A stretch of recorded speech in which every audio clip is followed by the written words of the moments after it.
जसं वय वाढत चाललंय ना तसं सणासुदीला पहिला जो आनंद व्हायचा ना तो मात्र कमी होत चाललाय। आणि फराळामध्ये पण गोडवा कमी नसतो बर का, पण आठवणींचा गोडवा मात्र नक्कीच कमी होत चाललाय। आरस तीच असते पण आतली मायेची उभे ना ती कुठंतरी कमी होत चाललेली आहे। आता आजकाल गिफ्ट पेक्षा जबाबदाऱ्या जास्त वाढल्यात। कधी काळी असं वाटायचं सण म्हणजे आनंद, आता कुठं जाणवत पण नाही। आजकाल सण म्हणजे फक्त आठवणींची गर्दी होत चालली आहे। एखादी व्यक्ती तुम्हाला चांगली वाटली ना तर त्याच्यापेक्षाही तुम्ही चांगले आहात, कारण त्याला चांगलं पाहण्याची नजर तुमच्याकडे असते। प्रकाशाच्या या उत्सवात अंधाराचा हो नाश, मनामध्ये उजळो आशा आणि हृदयामध्ये आनंदाचा प्रकाश। तुम्हाला व तुमच्या गोड परिवाराला माझ्याकडून दिवाळीच्या हार्दिक शुभेच्छा। नमस्कार मंडळी, मी छाया आपल्या सर्वांचं आपल्या आणखीन एका नवीन व्हिडिओमध्ये अगदी मनापासून स्वागत करते। तर कालच्या व्हिडिओला तुम्ही सगळ्यांनी भरभरून प्रेम दिलं, त्यासाठी मनापासून आभारी आहे सर्वांची। आता मी आले होते टेरेसवरती झाडांकडे थोडासा फेरफटका मारायला, तर फौजी साहेब खाली मला दिसले, ते गाडी धुवायला काढली होती त्यांनी। तर म्हणले दिवाळी दिवशी खूप घाई गडबड असणार आहे, तुझं आवरायचंय, त्यानंतर काय सामान लागते काय नाही ते मला तुला आणून द्यायचंय, तर मी आजच गाडी धुवून घेतो म्हणले।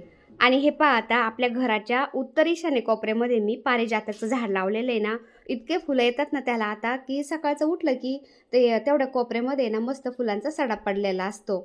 तर ईशान्य उत्तर कोपरा खूप छान असतो ना पारिजाताच्या झाडासाठी, म्हणजे देवांची दिशा असते ना ती, तर तिथंच लावलेलं आहे मी। सकाळी उठल्यानंतर टेरेसवरती आलं ना चोपाळ्यावरती येऊन बसत असते मी थोडंसं, कारण कवळं ऊन पडलं ना डायरेक्ट ते चोपाळ्यावरती येतं आणि मग चोपाळ्यावरती मस्त झोका खेळत खेळत मी आपला कवळं ऊन घेत असते। आपल्या शरीरासाठी चांगलं असतं ना ते। तर चाफ्याच्या झाडाला पण मस्त फुलं यायला लागलेत आता। आता गाडी आतून बाहेरून जर साफ करायची म्हणलं ना खूप वेळ लागतो ना, तर राजू, सागर, आकाश सगळेच म्हणले पप्पा आम्ही तुम्हाला आवरू लागतो।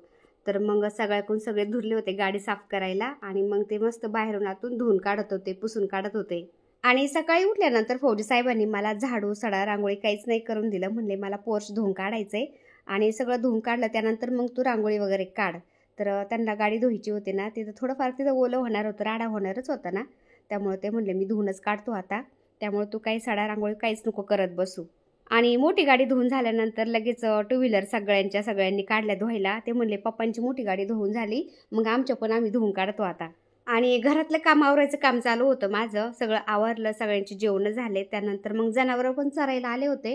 राजूनी सागरनी शेण सापडून आणलं, म्हणजे समोरच भेटलं तिथं जनावर चरायला आलते तर, आणि मग म्हणलं सारून घ्यावा, सणासुदीला छान वाटतं। जुनं ते सोनं म्हणतात ना, ते एकदम बरोबर आहे। कितीही आपण सिमेंटचे रॅम्प करा काही करा तरी पण शेणाने थोडंसं सारवलं ना एक वेगळाच लुक येतो आणि एक समाधान मिळतं मनाला।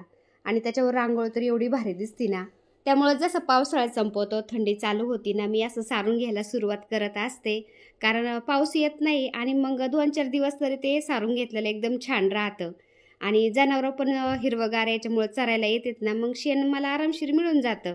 आणि घराच्या आसपास असेच जनावर चरायला येतात ना रोज, एवढं भारी वाटतं ना ताईनं, एकदम गावाकडल्यासारखं वाटतं आणि एकदम मनाला वेगळाच सुकून मिळतो।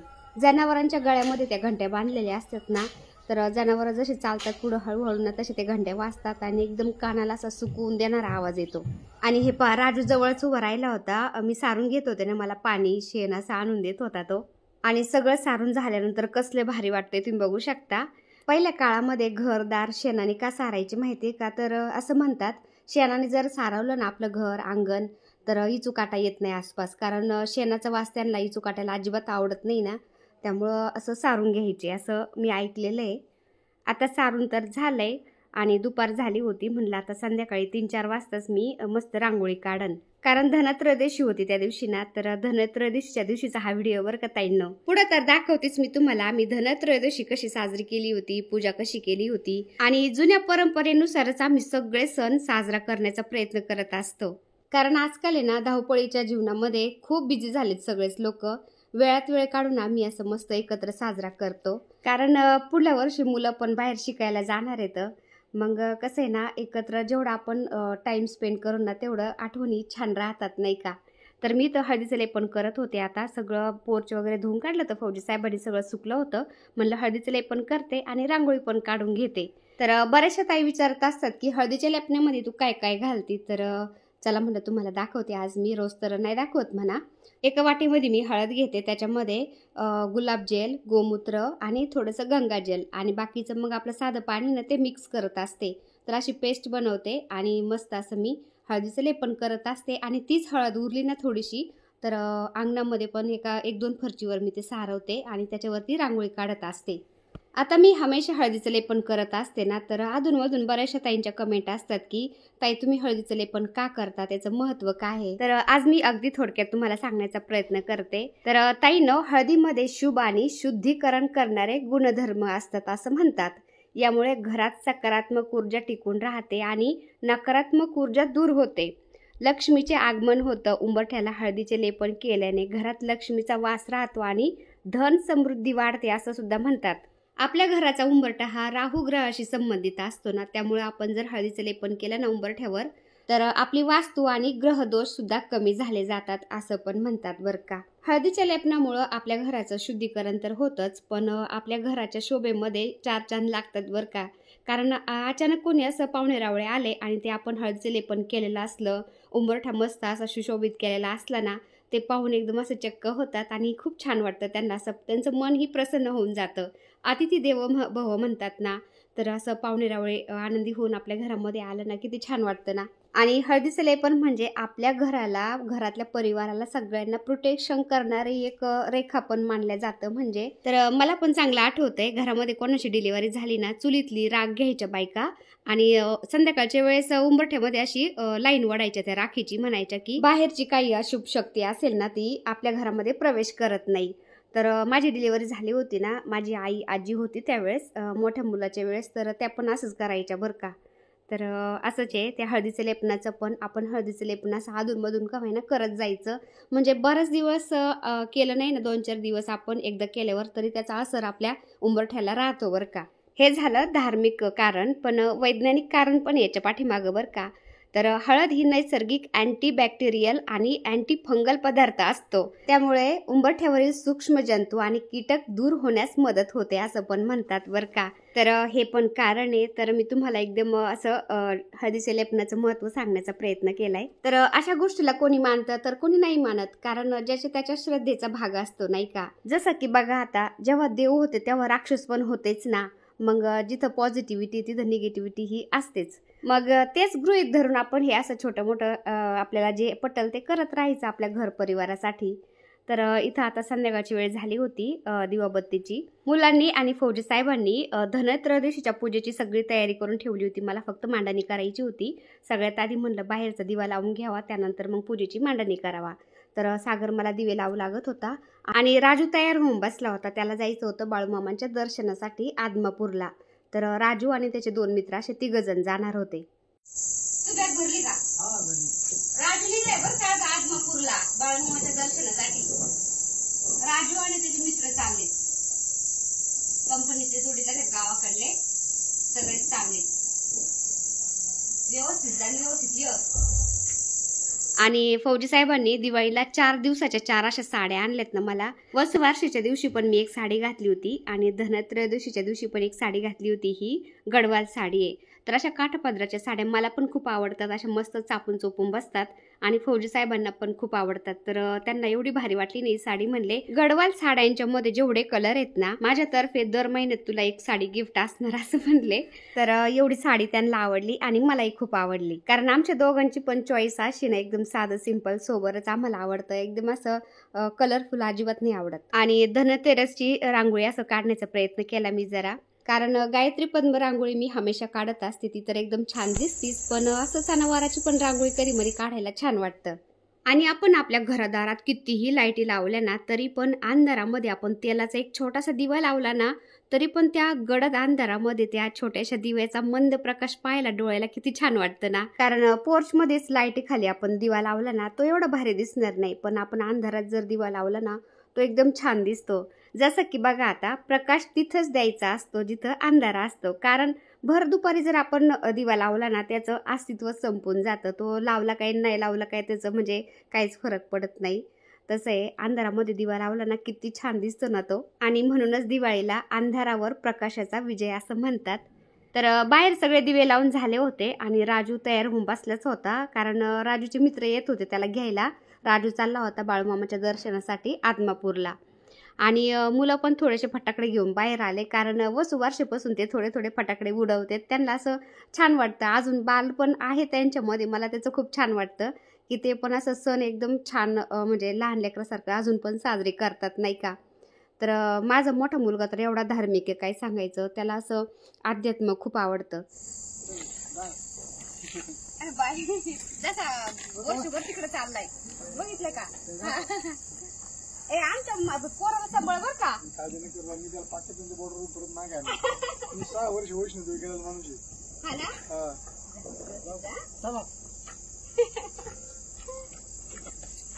आता गाडी कुठे लावताय?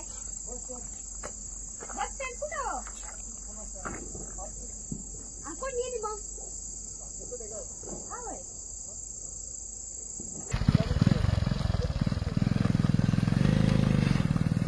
राजूचा मित्र आला होता राजूला घ्यायला आदमापूरला जायला. तर राजू गेला मग त्याच्या बरोबर आणि मुलं फटाकडे उडत होते थोडेसे ना. तर फौजी साहेब काय बोलले, मुलं फटाकडे उडवतेत ना, आपण त्यांच्या बरोबर थोडासा फटाकड्याचा आनंद घेऊ आणि मग तू पूजा कर. कारण 6:15 वाजल्यापासून ते 8:45 वाजेपर्यंत पूजेचा मुहूर्त होता ना. म्हणले तुझी पूजा होऊन जाईल, कारण सगळी तयारी करून ठेवली होती फौजी साहेबांनी मुलांनी. मुलांच्या बरोबर फटाक्याचा थोडासा आनंद घेतला. मी आले घरामध्ये आणि लागले पूजेला. तर माझं घरातलं सगळं काम आवरूपर्यंत फौजी साहेबांनी आपलं जे घरातलं मंदिर आहे ना, मंदिरासमोर कसं पायरीसारखं बनवलं होतं आणि त्याच्यावरती कपडे वगैरे सगळं अंथरून ठेवलं होतं.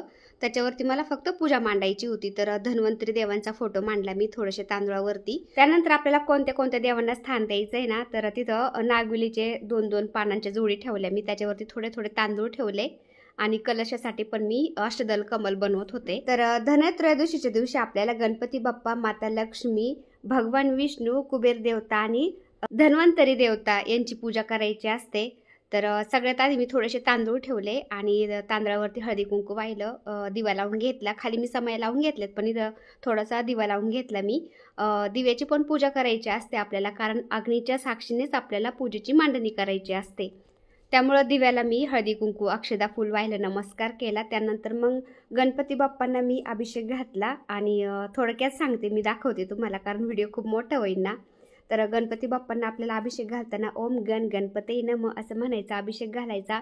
आणि पानांची जोडी ठेवली होती, त्याच्यावरती थोडेसे तांदूळ ठेवले, हळदी कुंकू वाहिलं. गणपती बाप्पांना अभिषेक झाल्यानंतर गणपती बाप्पांना स्थान दिलं. तिथं गणपती बाप्पांना हळदी कुंकू, अक्षदा, एक फुल वाहिलं. त्यानंतर गणपती बाप्पांना विडा आणि गुळ खोबऱ्याचा नैवेद्य दाखवलाय. गुळ खोबऱ्याचा नैवेद्य खूप आवडतो गणपती बाप्पांना.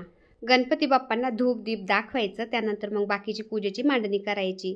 तर दिव्याच्या साक्षीने आपल्याला सगळ्यात पहिलं गणपती बाप्पांची पूजा करायची असते, कारण गणपती बाप्पांचा सगळ्यात पहिला मान असतो. गणपती बाप्पांची पूजा झाल्यानंतरच बाकीच्या पूजेला सुरुवात करायची असते. आता सगळ्यात पहिलं मी कलशाची मांडणी करून घेते.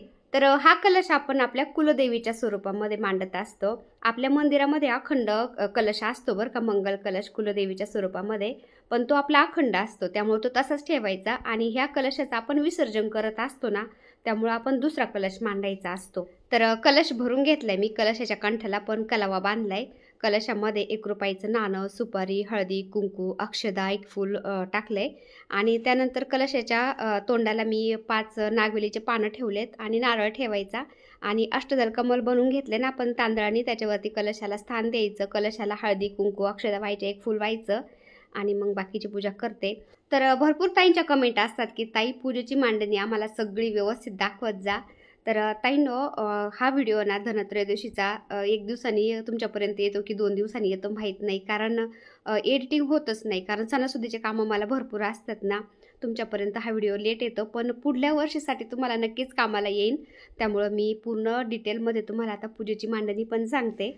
आता गणपती बाप्पांची पूजा झाली, कलशाची मांडणी झाली. त्यानंतर आता माता लक्ष्मीला मी अभिषेक घातला आणि गणपती बाप्पांच्या शेजारी मी माता लक्ष्मीला स्थान दिले नागवेलीच्या विड्यावरती. आणि माता लक्ष्मीला हळदी कुंकू, एक फूल, अक्षदा वाहिलंय.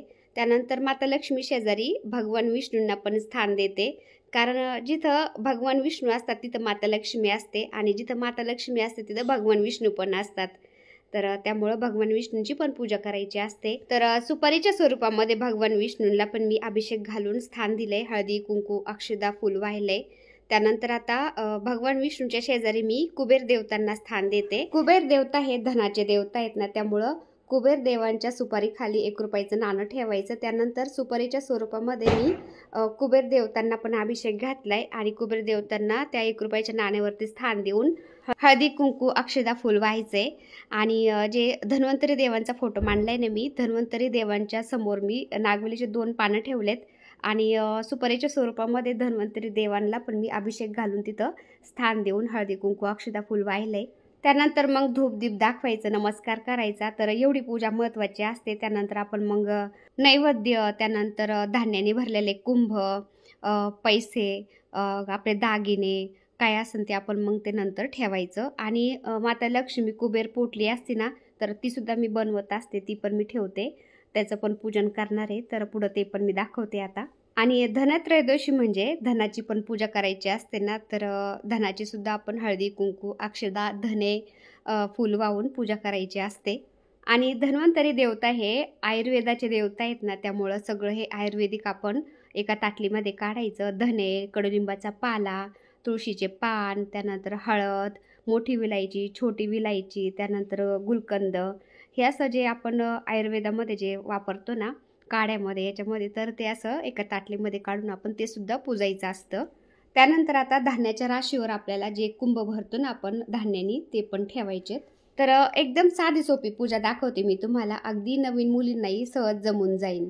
माता लक्ष्मीला सुकामेवा पण खूप आवडतो ना, तर सुकामेवा पण मी नैवेद्यामध्ये ठेवलाय आणि फळं, त्यानंतर केळी, तर हे पण ठेवायचं. आणि सगळ्यात महत्त्वाचा नैवेद्य म्हणजे धने आणि गूळ, तर याचा सुद्धा आपण नैवेद्य ठेवायचा असतो या दिवशी. सुकामेवा, मिठाई, फळं हा पण नैवेद्य मी ठेवला होता. आणि धूप पण लावली होती एका साईडला ना, खूप प्रसन्न वाटत होतं. आणि सगळ्यात महत्त्वाचं म्हणजे लक्ष्मी कुबेर पोटली, तर ती सुद्धा मी बनवत असते आणि ठेवत असते आपल्या तिजोरीमध्ये ठेवायची. तर त्यासाठी मी काय काय घेतले तुम्हाला दाखवते आता. तर पिवळे तांदूळ करून घेतलेत मी. आखले तांदूळ घ्यायचे असतात पूजेला कधी पण, तुकडा तांदूळ अजिबात चालत नाही. तर आखले तांदूळ असे पिवळे करून घेतले मी हळदीमध्ये. त्यानंतर आता लक्ष्मी कुबेर पोटलीमध्ये काय काय घेतले तुम्हाला दाखवते. तर हे बाजारामध्ये गेलो ना आपण पूजेच्या साहित्याच्या दुकानात, तर तिथं सगळं आपल्याला मिळून जातं. हे कुबेर यंत्र आहे छोटंसं, तर मिळालं तुम्हाला तर तेही तुम्ही घ्या. किंवा कुबेर चावी मिळती, ती मिळाली तरी पण चालेल, दोन्हीतून एक. आणि कुबेर चावी नाही मिळाली मला, पण यंत्र मिळालं. आणि ही पोटली पहा, आता याच्यामध्ये गोमती चक्र, पिवळ्या कवड्या, कमळगट्ट्याचे ते मणी म्हणजे कमळाची मणी, त्यानंतर पांढऱ्या गुंजा, काळ्या गुंजा, लाल गुंजा, नागकेसर. तर ह्या पोटलीबरोबर नारळ पण बांधायचा असतो, पण नारळ खूप मोठा असतो ना, त्यामुळं छोटासा लघु नारळ देतात त्याच्यामध्ये. तर तो खूप छोटा होता, त्याच्यामुळे मी एक्स्ट्रा पण एक लघु नारळ घेतला.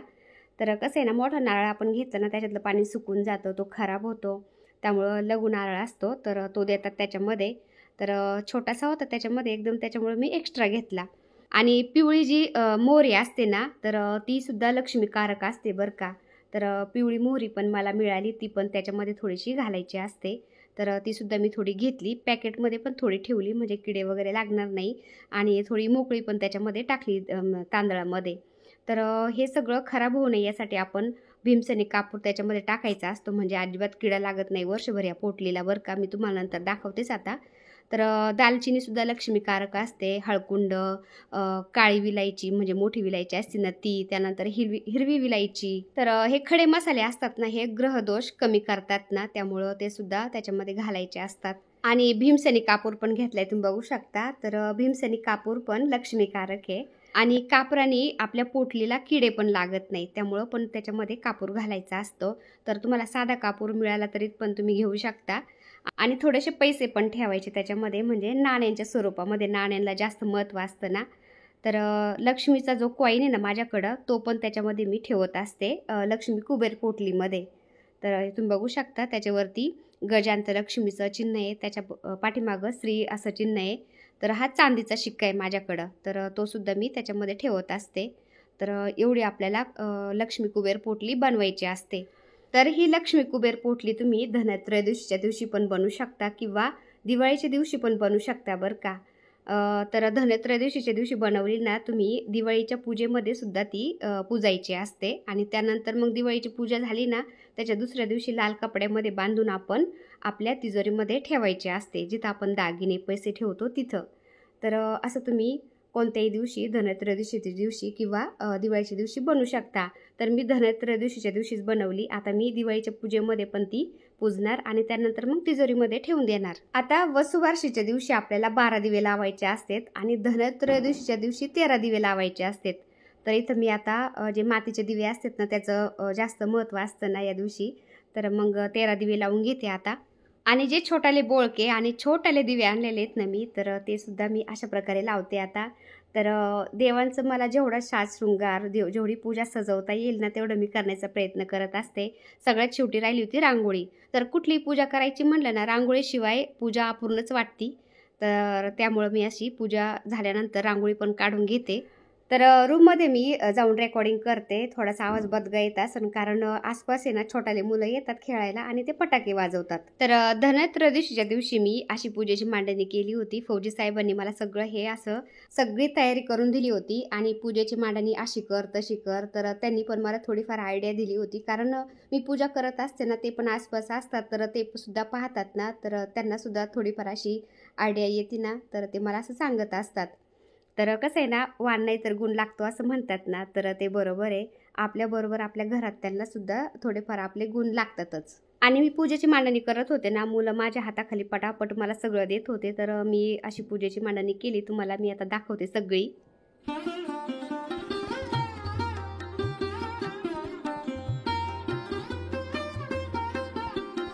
तर आपण पाऊल काढतो ना आपल्या दारामध्ये, उंबरठ्याजवळ आणि तुळशीजवळ आपल्या घरामध्ये, तर जोडीचे का काढतो माहिती आहे का? तर भगवान विष्णूंची एक जोडी असते पावलांची आणि एक जोडी माता लक्ष्मीची असते. जिथं भगवान विष्णू असतात तिथं माता लक्ष्मी पण असतेच. तर अशी पूजेची मांडणी केली होती मी. कशी वाटली नक्की सांगा कमेंट करून ताईंनो. आणि व्हिडिओ आवडला असेल तर एक लाईक नक्की करत जा ताईंनो. चॅनलवर नवीन असाल तर प्लीज आपल्या चॅनलला सबस्क्राईब पण करा. चला तर भेटूया पुन्हा अशाच एका छानशा व्हिडिओ बरोबर. तोपर्यंत बाय. व्हिडिओ पूर्ण पाहिला त्यासाठी मनापासून आभारी आहे सर्वांची. सर्वांना श्री स्वामी समर्थ.